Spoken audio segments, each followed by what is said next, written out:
explica pra galera aí o que seria tal da Web3, que a gente fala tanto e que seria o futuro, ou deve ser ainda da internet. Combinado. Na minha visão, acho que eu tenho uma definição muito clara que ela passou por um refinamento ao longo desses anos que a gente está no meio, porque acho que, primeiro de tudo, é importante falar para o pessoal o que aconteceu semana passada, talvez não funcione mais e está mudando, então é um mercado extremamente dinâmico.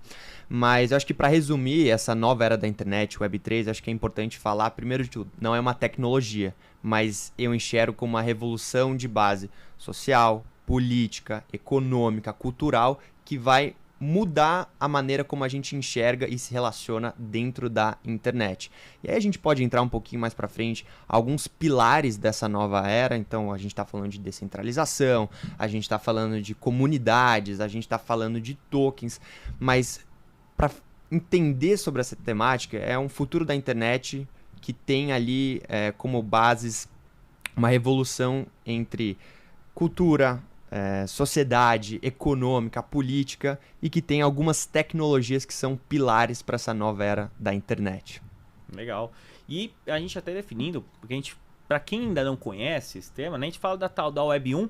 Por acaso eu ouvi dizer, naquela época de internet escada que eu vivi, a gente brinca, aquela internet para quem venceu o começo, até peguei um pouquinho no final dela, da parte de estática, né? Você fazia um conteúdo, simplesmente você fazia, alguém acessava e pronto, acabou. Aí depois dos anos 2000, viemos com essa parte das comunidades. Orkut aqui no Brasil, muita gente se lembra aí do falecido Orkut agora, ou do né? MSN, né? MSN, pra não falar ICQ, né? Esse aí Esse eu nem conheço. Esse aí, se você jogar o barulhinho aí, ó, o Rafa talvez conheça aqui, Rafa, o ICQ você pegou? O barulhinho lá, aquela mensagem, mas é a mesma coisa, veio até antes do MSN, mas a gente viu várias coisas, isso que é legal, e nós estamos ainda na Web 2, né? Então a gente fala da Web 3, descentralização, a gente fala da Web 2, que querendo ou não, uma crítica que a gente tem, acho que a maior, além da centralização, é a falta de privacidade dos usuários. Esse é o grande ponto.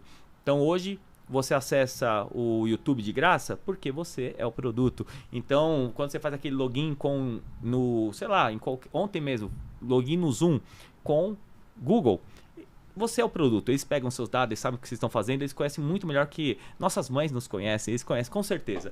Então, sobre isso que a gente está falando, dessa mudança, né, de privacidade e descentralização, acho que os dois principais pilares, na minha opinião, para a gente falar de Web 3, mas ainda estamos vivendo a Web 2. E esse caminho, né, a gente estava conversando antes, de Web 2 para Web 3 é um caminho que vai ser muito longo, não vai ser do dia para a noite.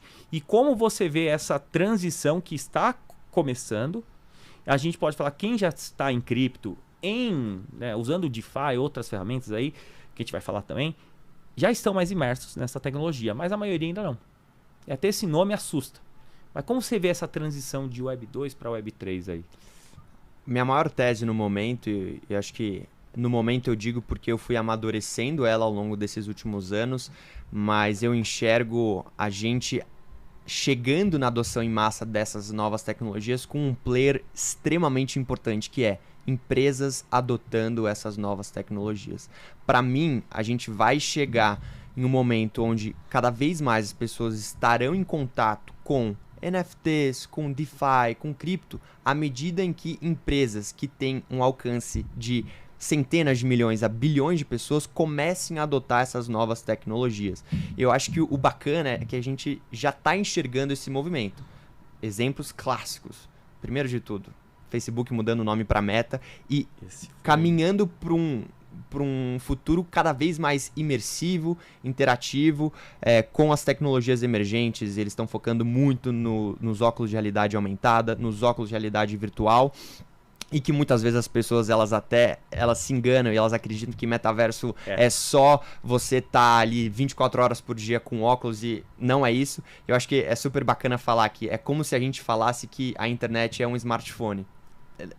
O smartphone é um meio de acessar a internet, assim como os óculos de realidade aumentada ou de realidade virtual são uma maneira de chegar nesse universo mais imersivo. Então a gente viu o Facebook mudando o nome para Meta, a gente viu o Instagram adotando os colecionáveis digitais, os NFTs, a gente viu o Twitter podendo, você como usuário podendo colocar a tua foto de perfil como um NFT. A gente vê agora Shopify adotando uma infraestrutura blockchain para os seus e-commerces. A gente vê agora o Spotify nessa última semana anunciando, né, o Token Gated Playlist. Então imagina que agora você vai utilizar a tecnologia como um meio para você ter uma exclusividade, você ter um membership bacana. E a gente vê diversas outras empresas lançando programas de loyalty, membership. Para mim, uma das que está sendo um grande case e referência do mercado é o Starbucks. O que eles estão fazendo é algo revolucionário. Então, para mim, minha maior tese no momento é que para a gente chegar nessa nova era da internet, um dos grandes players, uma das grandes maneiras para que a gente atinja essa adoção em massa serão as empresas que começarão a implementar a tecnologia, mas mais do que implementar é fazer com que a experiência do usuário seja muito mais imersiva e interativa, sem ter que falar qual que é a infraestrutura que você está utilizando por trás. Exatamente.